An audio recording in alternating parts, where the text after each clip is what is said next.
Je vais vous raconter une histoire qui fait un peu concordance avec l'autre. J'avais un petit logement, j'avais qu'une chambre, donc déjà, moi je dormais au salon et la chambre était pour mon fils. Au bout de la chambre de mon fils, il y avait une marche, la porte pour entrer dans la salle de bain. C'était une salle de bain, genre c'était 2 mètres carrés quoi. Tu rentrais, à gauche t'avais le chiotte, à droite la douche, et juste devant la porte, tu faisais même pas un pas, tu pouvais même pas limite rentrer dedans, t'avais le lavabo avec voilà, le miroir, ok. Donc forcément, je laissais ouvert à chaque fois que j'y allais. Je commence à me maquiller ou à me coiffer. Donc je vous ai dit, il y avait une marche. Donc forcément, la porte est surélevée. Donc vous savez, c'est les grosses portes de chambre en bois. Je vois la porte en fait dans le miroir qui fait ça en fait, qui se balance. Je commence à la voir partir comme ça. La porte qui se dégonde en fait. Et en fait, mon fils, il faisait cono dessus, il se pendait sur la poignée, vous savez. Je me tourne. Déjà, le temps que je me tourne, en fait, la porte, elle s'était mise droite. Vous voyez, et en gros, je voyais plus mon fils derrière. Tombé comme ça, en fait. Et donc, je penche, et à bout de bras, en fait, vous savez, elles sont comme ça à peu près. Donc, à bout de bras, je suis en l'air, il y a la marche. Hein. Donc, comme ça, j'essaye, je vais pour la rattraper, en fait. Et à ce moment-là, je commence à descendre de la marche.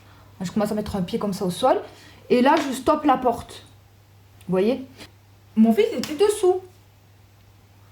Et moi, j'ai mis un moment, c'était quelques secondes, mais dans la tête, je me suis dit, bon, je vais soulever la porte. En gros, je me préparais à voir mon fils la gueule en vrac, en fait.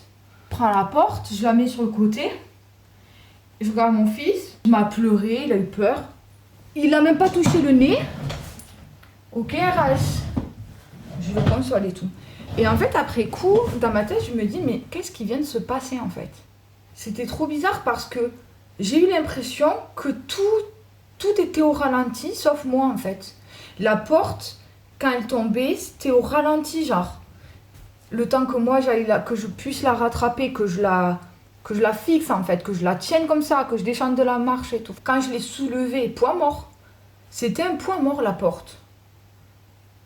Donc il y a des scientifiques, vous savez, quand on a des accidents ou des trucs comme ça, ils disent que le temps, on perd un peu la notion du temps quand il nous arrive des trucs un peu dans le choc et qu'on est spectateur-acteur, vous voyez. Et il y a déjà eu aussi beaucoup de personnes qui disent que avec un élan en fait d'adrénaline, des choses en fait d'un coup deviennent poids mort en fait. Voilà, pourquoi pas. Vous savez comment j'étais maigre à cette époque? Quand je vous dis que j'étais maigre, mes cuisses faisaient mes mollets, genre. Vu la porte être au ralenti, le temps que je me tourne, que je la rattrape, elle continue à tomber, je partais avec.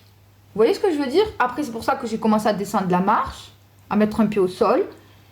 Et le temps que je la stabilise et que je la stoppe, tout était au ralenti. Et là, en plus, je l'ai prise et je l'ai posée à côté et je regardais mon fils. Parce que moi, après, quand j'ai dû la remettre sur les gonds, là, la porte, je peux vous dire que j'arrivais même pas à la soulever. Elle était vraiment lourde, la porte. Donc, d'après vous, scientifique ou mystère boule de gomme?